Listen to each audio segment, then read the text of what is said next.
Hola, ¿cómo están? Mi nombre es Rudy Vivanco y tengo la oportunidad de presentar nuestra lección para este nuevo trimestre. Es titulada ¿Cómo interpretar las Escrituras? Y esta revisión que hacemos esta semana va a salir desde la oficina de mi casa. Como ustedes saben, el mundo está enfrentándose a este virus y todo el mundo tiene que quedarse en la casa para tratar de detenerlo. Aunque nosotros estemos en las casas, la palabra de Dios tiene que todavía salir y entrar a otros hogares, y así que por eso decidimos grabar este video para que lo podamos compartir y podamos juntos estudiar la palabra de Dios. Esta lección la pueden encontrar en cualquiera de las tiendas de aplicación, dependiendo de qué teléfono tengan, o pueden ir a cualquier página. Solamente escriban Escuela Sabática y les va a salir esta misma lección. El título de esta lección se llama ¿Cómo interpretar las Escrituras? Muy importante porque, como ustedes saben, hay muchos grupos en el mundo, grupos que han salido del estudio de la Biblia, que hacen que todos atribuyen sus descubrimientos en lo que la Biblia dice. Por ejemplo, hay un grupo que dice que uno debe adorar a Dios en un día, el domingo, y otros dicen que es el sábado. Y si usted va a estos grupos y les pregunta de dónde sacaron esa información, los dos grupos van a decir que lo sacaron de su palabra, que sacaron de la palabra de Dios. Y entonces, ¿cómo es que, siendo que sale del mismo libro, salen dos puntos diferentes de vista del mismo libro? Eso tiene que ver con interpretar la palabra de Dios. Hay otros grupos que dicen, por ejemplo, que una vez que uno muere, uno va al cielo directamente, si fue bueno, al infierno si fue malo. Otro grupo dice que cuando uno muere es como estar dormido, y donde va es a la tumba a esperar hasta que el regreso de Jesucristo. Y entonces, cuando se pregunta a estos grupos de dónde sacaron eso, ambos grupos dirán que salió de este libro. Entonces nos damos cuenta que es muy importante tener un método de interpretación para saber lo que la Biblia en realidad dice. ¿Qué método estudiaremos este trimestre? Bueno, los autores de la guía son dos eruditos de apellido Hassel, Frank y Michael. Me parece que ellos son hermanos.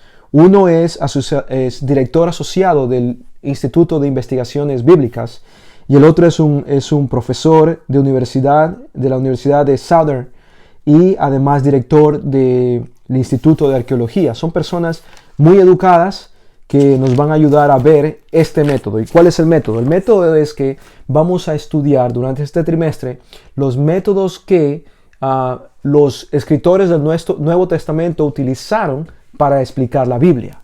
Entonces me parece que si el método fue bueno para Pablo, entonces tiene que ser bueno para nosotros. Si el método que utilizó fue bueno para Jesucristo, tiene que ser bueno para nosotros, ¿no creen? Entonces vamos a estudiar esos métodos, cómo ellos estudiaron la Biblia, y de ese momento en adelante vamos a tratar de utilizar ese mismo método para estudiar la Biblia, y que la Biblia entonces nos diga qué método se debe utilizar.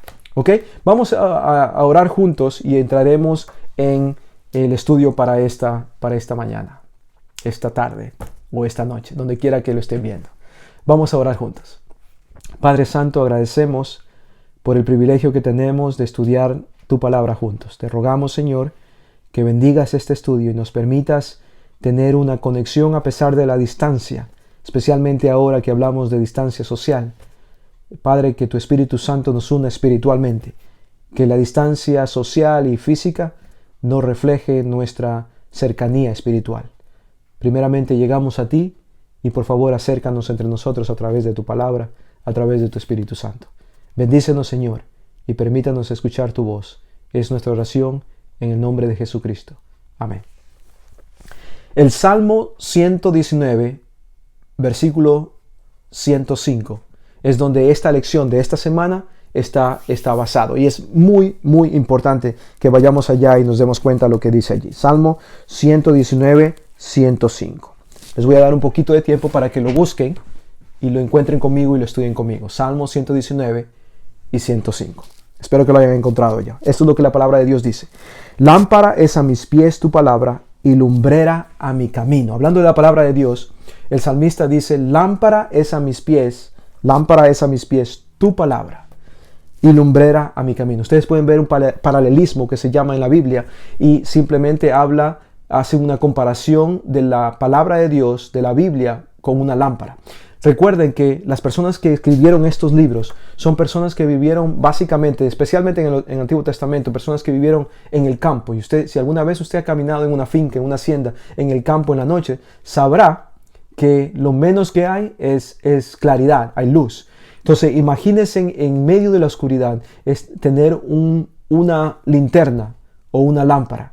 Ellos también en este tiempo se amarraban una lamparita hecha de vela a sus pies, y cada vez que daban un paso, la lamparita o la vela que tenían en el pie enfocaba la luz donde el pie iba a posarse otra vez. Esta es la lección, amigos. La razón por la que está escrito de esta manera es que la Biblia dice que está diseñada, está inspirada para que cada uno de los pasos que nosotros demos sea iluminado, sea guiado por Dios.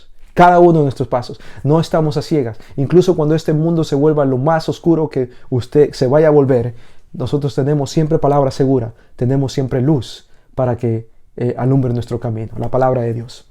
Entonces, esta es la palabra de Dios. La Biblia es sin duda alguna un libro singular y único. Sus 66 libros se escribieron durante un periodo de más de 1500 años. Piensen en esto. Moisés, que es el primer escritor de la Biblia, el libro de Génesis fue escrito por Moisés, vivió alrededor de 1500 años antes de Juan, que fue el escritor del último libro en la Biblia, el libro de Apocalipsis.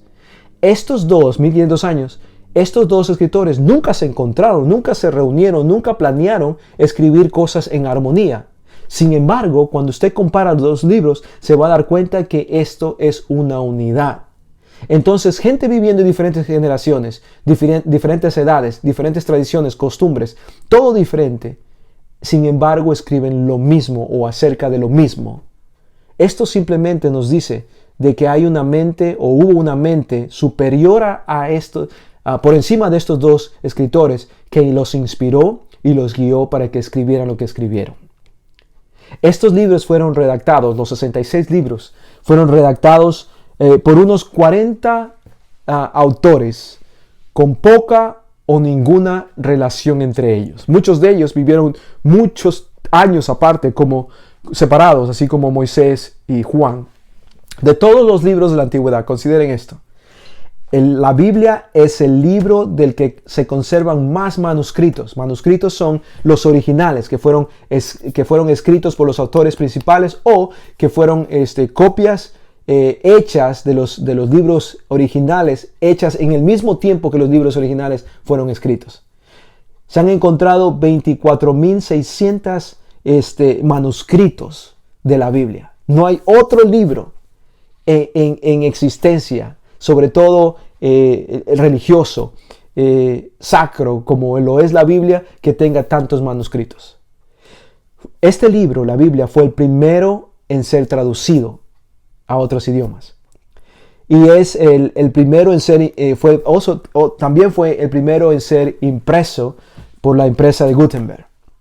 Este ha sido el libro más traducido también en la historia, abarcando, escuchen, el 95% de las lenguas habladas en la actualidad. 95% de las lenguas. Pero su singularidad va más allá de estos datos. Y eso es lo que vamos a estudiar. Vamos a revisar eso. Recuerden, la lección nos habla de esto que estamos hablando. Esto solamente es una revisión. Les invito a que vayan a la lección y vean por ustedes mismos cada uno de los estudios de los versículos que nos da para estudiar. Y entonces lo que vamos a ver como evidencia para creer que este no es un libro común, que es un libro inspirado divinamente, son, número 1, su tema principal. Número 2, su origen. Número 3, sus predicciones. Número 4, su línea histórica. Y número 5 y último, el poder transformador que se encuentra en este libro. Entonces empecemos. Su tema principal. ¿Cuál creen ustedes que es el tema principal de este libro? Vamos a encontrar lo que Moisés dice, momentos o tiempo cerca del tiempo de morir. Moisés resume lo que Dios le dio a él para escribir Y se encuentra en Deuteronomio capítulo 32 y versículo 47. Deuteronomio capítulo 32 y versículo 47. Esto es lo que la Biblia dice. Recuerden, esto es Moisés resumiendo todo lo que él escribió. Dice, porque no son palabras vanas para nosotros. Disculpe. Porque no son palabras vanas para nosotros. Dice Moisés, no son palabras vanas para vosotros, sino que de ellas depende vuestra vida. Lo que yo he escrito no son palabras vanas, son palabras que contienen vida, es lo que Moisés está diciendo. La Biblia, escuchen amigos, la Biblia es ante todo la palabra de Dios. Es un mensaje que Dios ha escrito para usted y para mí. Entonces debemos saber en qué consiste este mensaje. En un mundo de muerte, especialmente les decía, estamos grabando esto en el momento en que estamos en el pico del virus. Muchísimas personas están siendo contagiadas por este virus. Muchísimas personas están muriendo por este virus. Y muchísimas más están en pánico por lo que está sucediendo en el mundo. Dentro, en esa cultura, en ese momento, en esa oscuridad, en ese mundo de muerte en el que podamos estar viviendo, Dios quiere darnos vida. Dios quiere darnos vida. Y no cualquier vida, sino vida abundante. Esto es lo que dice Juan capítulo 10 y versículo 10. ¿Cómo es que hace esto Dios? ¿Cómo es que Dios nos da vida? Eso es una buena pregunta. La respuesta es simple. A través de su Hijo Jesucristo. A través de su Hijo Jesucristo. Jesucristo, amigos, es el tema principal de la Biblia. Eso quiere decir que cuando usted estudie este libro, cada vez que llegue a un capítulo, a un versículo, siempre tiene que buscar a Jesucristo. ¿Y saben qué? Si lo buscan, siempre lo van a encontrar. Jesucristo es el autor de nuestra salvación. Este libro es acerca de salvación. Y eso lo encuentran verificado en Hebreos capítulo 5 y versículo 9.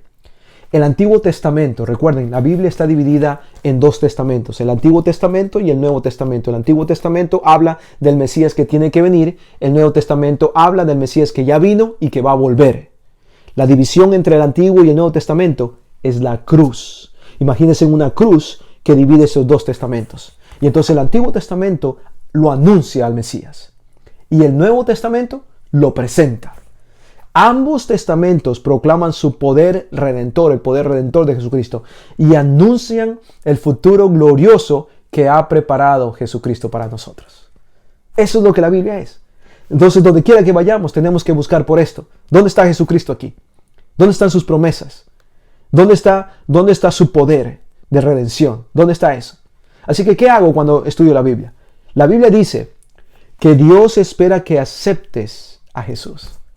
¿Verdad? Si Jesús es el camino, toma el camino. Si Jesús es la puerta, abre la puerta. Si Jesús es tu amigo, acepta su amistad.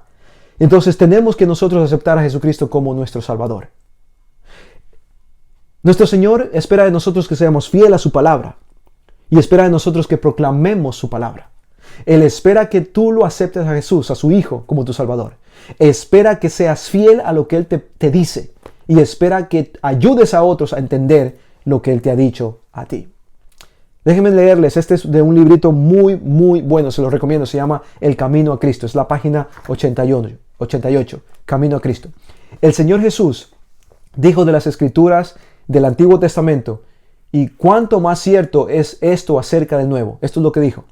Ellas son las que dan testimonio de mí. Jesucristo dijo eso en el tiempo del Nuevo Testamento, referenciándose o hablando del Antiguo Testamento. Él dijo, ellas son las que hablan de mí, dan testimonio de mí. El Redentor, aquel en quien se concentran vuestras esperanzas de la vida eterna. Sí, la Biblia entera nos habla de Jesucristo. Desde el primer relato de la creación, de la cual se dice, sin Él nada de lo que es hecho fue hecho, hasta la última promesa, he aquí yo vengo presto. Leemos acerca de sus obras y escuchamos su voz. Si deseáis conocer al Salvador, dice la Escritura de El Camino a Cristo, estudiad las Escrituras, estudiad las Santas Escrituras. Ok, entonces eso acerca del tema principal. El tema principal de la Biblia es Jesucristo, su salvación y lo que Él quiere hacer en nuestras vidas. Ok, ¿qué podemos decir acerca del origen? El origen de la Biblia es otra evidencia de que este no es un libro común. El origen de la Biblia. Este se encuentra en 2 de Pedro, capítulo 1 y versículo 21. 2 de Pedro, capítulo 1 y versículo 21. Esto es lo que la Biblia dice. 2 de Pedro, capítulo 1, versículo 21.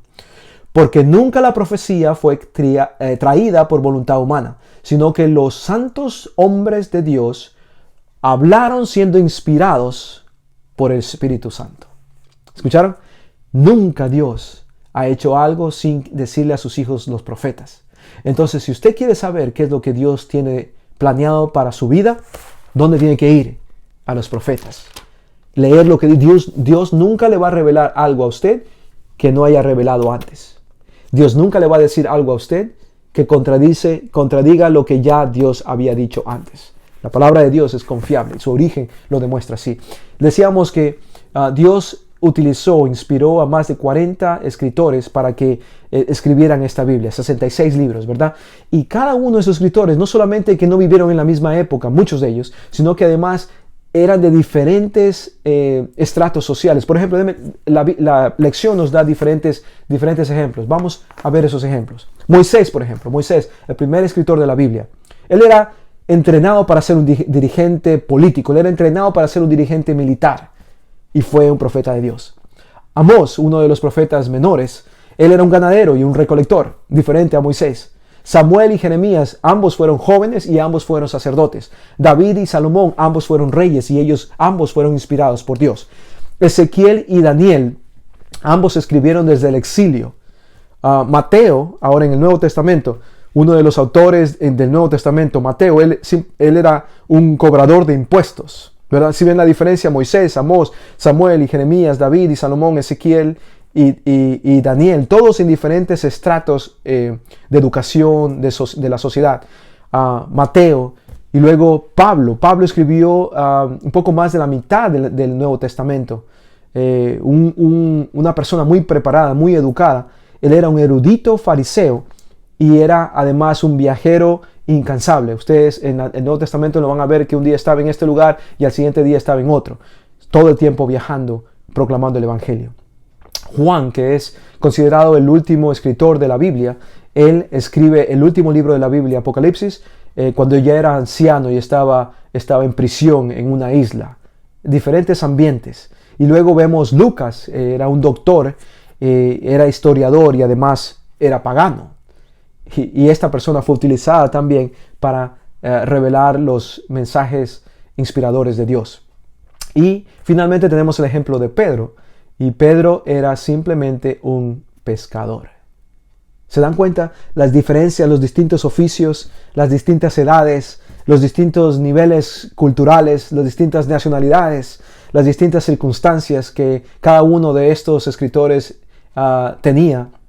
Pero todos permitieron ser usados por Dios. Y Dios les entregó un mensaje para que hoy usted y yo podamos ser guiados, podamos ser iluminados, puedan nuestros pasos ser guiados por el Espíritu de Dios, por su palabra. A otra evidencia número 1, Jesucristo, siendo el tema principal de la Biblia. Evidencia número 2, el origen. Y otra evidencia son las predicciones o las profecías, ¿verdad? Vamos para ver eso al libro de Amós, capítulo 3 y versículo 7. Amós, capítulo 3 y versículo 7. El Antiguo Testamento nos dice: porque no hará nada Jehová el Señor sin que revele su secreto a sus siervos los profetas. ¿Escucharon? No hará nada. O sea que quiere decir que Dios, siendo una entidad independiente de nosotros, puede ser una identidad independiente de nosotros. Él decide ser dependiente, revelarse, para que nosotros sepamos cuál es el plan que Él tiene para nosotros. Y lo que tenemos que considerar es que, como evidencia para creer en la palabra de Dios, creer en la Biblia como la palabra de Dios, es que aproximadamente 35% de la Biblia son profecías. Y saben ustedes que profecías no necesariamente es solamente predicciones.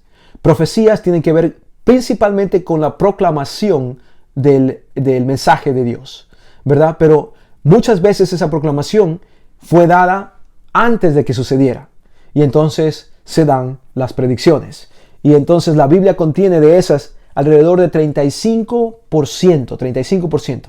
Dios anunció con antelación lo que habría de ocurrir. Dios le dice a su pueblo, le dice a aquellos que deciden venir a este libro, abrir este libro, les dice las cosas antes de que suceda, porque Él está allí. Porque Dios no está sujeto al tiempo como nosotros. Para Él no hay presente, pasado, futuro. Para Él, el presente, el pasado y el futuro es el mismo, porque Él no está sujeto a tiempo. Entonces, cuando Él revela el futuro, para Él lo está viendo, está allí. Entonces, escuche, esto es especialmente cierto en las muchas profecías concernientes a la vida y ministerio de Jesús. Recuerden que el mensaje principal de la Biblia es Jesucristo.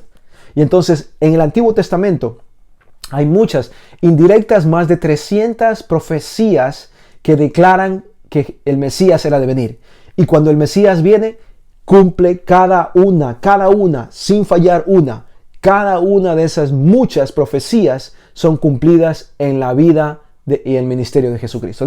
Veamos unos ejemplos que fue dada por la lección también. Jeremías capítulo 33 y versículo 15 dice que el Mesías, Jesucristo, era descendiente o tenía que ser descendiente de David. Y, amigos, sucedió de esa manera. Miqueas capítulo 5 y versículo 2 dice que Jesucristo nacerá en Belén. Y, amigos, nació en Belén. Malaquías capítulo 3 y versículo 1 dice que uno vendrá de nombre, que Juan el Bautista vendrá precediendo a Jesucristo. Él preparará el camino a Jesucristo. Y sucedió de esa manera. Zacarías, capítulo 9, versículo 9. Zacarías, capítulo 9, versículo 9. Dice que Él entrará a Jerusalén en lomos de un asno. En lomos de un asno. Y eso así es como sucedió, amigos. La profecía que Zacarías nos dice muchísimo tiempo antes toma lugar en el Nuevo Testamento en la vida de Jesucristo. Una más, Isaías capítulo 53 y versículo 5. Isaías capítulo 53 es un capítulo hermoso que habla del Mesías, de Jesucristo, antes de que Él viniera. Entre las cosas que dice, hay una que dice que Jesucristo será golpeado y herido. Y así es como sucedió antes de ser crucificado. En Isaías 53 y versículo 7 dice, no se defendió, que no se defenderá. Y eso es exactamente lo que sucedió. No abrió ni la boca, nunca reclamó, nunca dijo nada. Él se dio exactamente como la profecía decía que iba a ser. En Zacarías capítulo 13 y versículo 7 nos dice que los discípulos, los amigos de Jesucristo, del Mesías, huirían.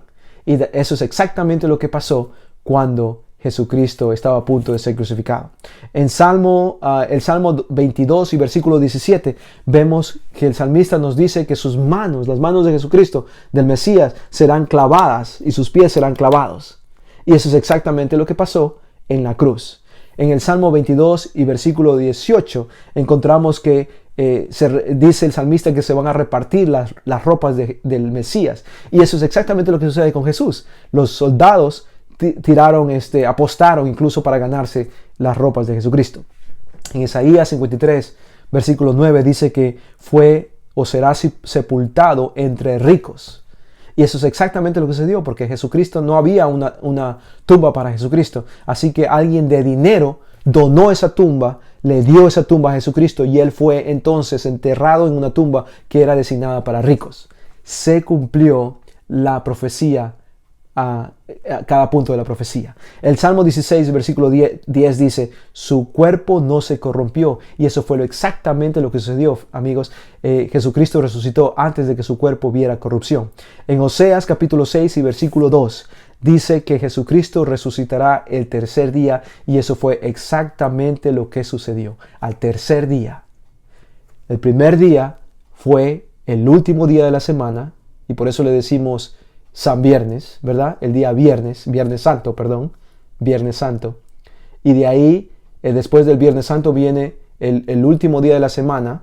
El viernes se llama día de preparación y de ahí viene el día sábado, que es el día de descanso, que es donde Jesucristo descansó en la tumba y luego Él resucitó, no el viernes, no el sábado, sino el siguiente día, que es llamado en la Biblia como el primer día de la semana. El primer día de la semana. Jesucristo entonces resucitó el primer día de la semana, domingo. Descansó el sábado, fue crucificado el viernes. Viernes, sábado, tercer día, el domingo, que es el primer día de la semana. Se cumplió la profecía. se cumplió la profecía. Entonces les recuerdo, Amós capítulo 13 versículo 7 dice porque no hará nada Jehová el Señor sin que revele su secreto a los siervos, los profetas. Dios siempre va a decir lo que nos compete a nosotros saber, nos va a revelar para que nosotros sepamos lo que va a venir. La precisión con la que estas profecías se han cumplido es un testimonio de que Jesús era quien decía de ser, el Mesías anunciado por los profetas. Esto es muy importante, amigos. Jesús mismo profetizó eventos futuros, su propia muerte y resurrección. Jesucristo habló de eso en Lucas capítulo 9 y 22 cuando estaba vivo, obviamente. La destrucción de Jerusalén, Él la profetizó mucho antes de que sucediera en Mateo 24 y versículo 2. Y obviamente su segunda venida en Juan capítulo 14 y versículo 1 y 3 también lo dijo antes de que sucediera. Todavía no ha sucedido, pero el hecho de que las otras profecías de que Él dijo que sucedieron, se cumplieron, nos aseguran de que en la misma manera la venida, la hermosa promesa de que Él va a regresar, se cumplirá también. ¿No creen que eso es maravilloso? Todo se cumplió. Todo se cumplió según se había anunciado. Y esto nos da la seguridad, entonces, amigos, de que el cumplimiento del último evento profetizado pasará. Y eso es que Jesús volverá otra vez. ¿Estás listo? La otra evidencia que encontramos para entender que la Biblia es la palabra de Dios se encuentra en 1 de Corintios capítulo 15 y versículo 4. 1 de Corintios capítulo 15 y versículo 4. Y esto es lo que la Biblia dice. Y que fue sepultado, hablando de Jesucristo, y que resucitó al tercer día conforme a las Escrituras. Conforme a las Escrituras. Miren lo que Pablo está haciendo. Pablo nos está llevando nuestra mente al pasado, al Antiguo Testamento, para que sepamos que Pablo creyó en el Antiguo Testamento. Un autor del Nuevo Testamento está haciendo referencia al Antiguo Testamento y validando de esa manera la veracidad del Antiguo Testamento. ¿Y saben qué? Jesucristo hizo eso también. Jesucristo hablaba mucho del Antiguo Testamento, citaba mucho el Antiguo Testamento, validando de esa manera el Antiguo Testamento. Y podemos decir que si el Antiguo Testamento es la palabra de Dios para Jesucristo, es todo lo que yo necesito saber. Si Jesucristo dice que es la palabra de Dios, yo creo que es la palabra de Dios. Pero sigamos viendo la evidencia. A diferencia de otros libros santos que registran esencialmente pensamientos filosóficos, la Biblia es un libro histórico. Contiene historia. Se habla de personas, se habla de circunstancias concretas, se mencionan lugares concretos, se mencionan ciudades, montes, ríos. Incluso hay ciertos lugares y ciertas personas que la Biblia menciona que la historia no lo ha mencionado. Pero de ahí la arqueología entra a hacer su parte, encuentra estos lugares, encuentra estas naciones, escombros, encuentran nombres de estas personas, de estos reyes que hace poco se creía que no existieron, porque solamente la Biblia los hablaba de ellos y nadie más, pero luego la arqueología demuestra de que la Biblia en realidad es verdadera, porque esos nombres, esos lugares sí existieron. La arqueología lo demuestra de esa manera. La línea histórica del Antiguo Testamento se centra en la historia de un pueblo que espera el cumplimiento de la venida de un Mesías. El Antiguo Testamento es este pueblo esperando que llegue el Mesías. Y este pueblo, esta es la razón también por la que muchas personas preguntan por qué es que la Biblia no habla acerca de naciones tan grandes como la nación china o la nación japonesa, que ya existía, pero la Biblia no habla de ellos. ¿Por qué? Simplemente porque la Biblia es un libro que habla de la salvación, del plan de redención de Dios, y ese plan de redención, ese plan de salvación es a través de un pueblo que Él escogió, el pueblo de Israel. Entonces, esta es la historia de Dios, de su Hijo Jesucristo, que decidió utilizar a un pueblo para que todo el mundo supiera acerca de su Salvador. Entonces la historia se cuenta alrededor de este pueblo, del pueblo de Israel, y todos los que llegan en contacto con el pueblo de Israel son parte de esto. Por eso es que no encontramos otras naciones milenarias y poderosas en la Biblia, porque ellos no están relacionados con el tema central de este libro poderoso. Entonces el Nuevo Testamento, decíamos, el Antiguo Testamento espera al Mesías. El Nuevo Testamento se centra en el cumplimiento de esta promesa. Jesús vino. especialmente en la realidad histórica de su resurrección. Especialmente en eso. Se mencionan detalles concretos de su sepultura. Esto es historia. El dueño del sepulcro, se menciona el dueño del sepulcro, la guardia ante la tumba, se menciona el sello de los sacerdotes que existía. Todo esto es comprobado por la historia, por la arqueología. Se habla de los que vieron y lo tocaron a Jesucristo, testigos oculares de esto, las mujeres, los discípulos. Se dice que comió con ellos, que paseó y charló con ellos. Vemos esto en la historia. La Biblia deja patente que la resurrección de Jesús fue una realidad histórica. También nos dice que Jesucristo fue primicia de una resurrección futura. Y esto es importante, porque lo que nos dice 1 Corintios capítulo 15, versículo 20, es que en la misma manera que Jesucristo resucitó, nosotros también vamos a resucitar. La resurrección de Jesucristo entonces nos asegura nuestra propia resurrección. Nuestra resurrección, amigos, escuchen, nuestra resurrección está asegurada en la resurrección de Jesucristo. Así como la resurrección de Jesucristo fue histórica, la nuestra también pasará y será también una realidad histórica. Finalmente, esto se encuentra como la última evidencia de que esta es la palabra de Dios. Y tal vez la historia pueda ser discutida. Muchas veces, por mucho tiempo fue discutida de que este rey existiera, de que esta ciudad existiera, de que este lugar existiera, hasta que la arqueología mostró de que sí existió. Y se puede debatir, ¿verdad? El origen se puede debatir, otras personas dicen no, fue el de acá, fue el de allá, fue en este año, fue en este otro año, etcétera, etcétera. Se puede debatir todo esto, la información se puede debatir. Lo que no se puede debatir, amigos, es la experiencia. Lo que yo he experimentado en mi vida, nadie lo puede negar, porque yo soy el que la viví, ¿verdad? Y esta es la última evidencia de la palabra de Dios. El poder transformador de este libro. El poder transformador de este libro. La persona que llega a pasar tiempo con este libro, sinceramente, humildemente y abiertamente, no va a ser el mismo al final de la lectura y el estudio de la Biblia. Las personas son cambiadas por este libro. Miren lo que dice Hebreos capítulo 4 y versículo 12. Capítulo 4 y versículo 12. Dice, porque la palabra de Dios es viva y eficaz. La palabra de Dios, la Biblia, es viva y eficaz y más cortante que toda espada de dos filos. Y penetra hasta partir el alma y el espíritu, las coyunturas y los tuétanos, y discierne los pensamientos y las intenciones del corazón. Imagínense, la palabra de Dios va a lo más profundo del ser humano. Y como va a lo más profundo del ser humano, puede transformarlo. Puede transformarlo. ¿Quieres cambiar? ¿Quieres que tu vida tome otro rumbo? ¿Quieres ser una mejor persona, un mejor padre, un mejor hermano, un mejor amigo, un mejor esposo? La Biblia solamente puede hacer ese milagro. La Biblia es una herramienta de Dios para llevar a la convicción, al arrepentimiento y al cambio de vida. La Biblia es una herramienta de Dios para llevar a la convicción, al arrepentimiento y al cambio de vida.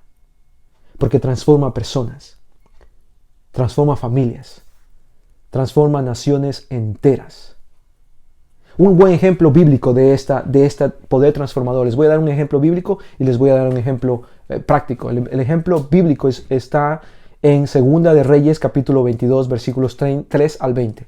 Todo el capítulo 22 de 2 de Reyes. El rey que se habla aquí es el rey Josías. La Biblia dice que no hubo otro rey como él, ni antes ni después. Este rey empezó bien joven a reinar. Y una de las primeras cosas que hizo fue arreglar la casa de Dios. Cuando estaba arreglando la casa de Dios, ¿y saben por qué hizo eso? Porque su abuelo y su papá la destruyeron. Su abuelo y su papá eran paganos, eran idólatras. Su abuelo y su papá, Manasas y Amós, los papás de Josías, ambos eran idólatras. Y ambos trajeron blasfemia al pueblo de Dios y alejaron al pueblo de Dios de su Señor, de su rey. Y entonces cuando Josías toma la batuta para ser rey, él lo primero que hace es reconstruir lo que el Señor había mandado para su pueblo. Al reconstruir, cuando está reconstruyendo, él encuentra entre las ruinas, encuentra la palabra de Dios. Él lee la palabra de Dios y adivinen qué sucede. Él es transformado y declara reavivamiento en toda la nación. Y la Biblia dice que no hubo mayor reavivamiento, transformación en el pueblo de Dios, ni antes ni después. Eso es lo que hace la Biblia, amigos. Eso es lo que el poder transformador de la Biblia. Déjenme darles otro caso real. Yo he tenido el privilegio de ir a visitar a cárceles, gente que está en las cárceles pagando por ciertas cosas que han hecho en su vida. Pero lo que yo he notado es lo siguiente: cuando una persona llega a la cárcel y no tiene nada más que hacer, o no tiene mucho que hacer, aquí sobre todo en Estados Unidos ellos piden libros que les lleven a sus celdas. Y hay muchas personas que han decidido empezar a estudiar la Biblia cuando están en su celda. Y esto es lo que se ve.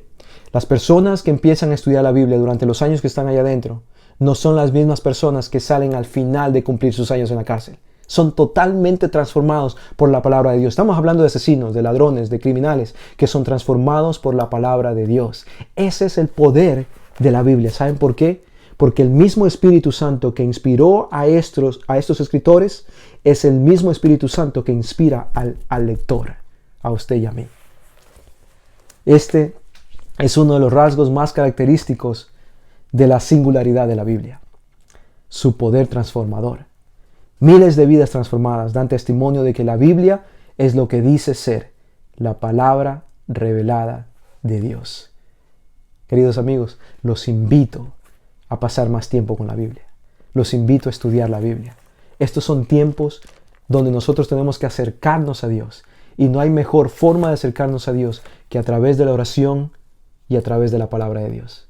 Pero ¿saben qué? Una vez que oremos y una vez que leamos, estudiamos su palabra, vamos a querer contar a todo el mundo que nuestro Dios es un Dios de amor.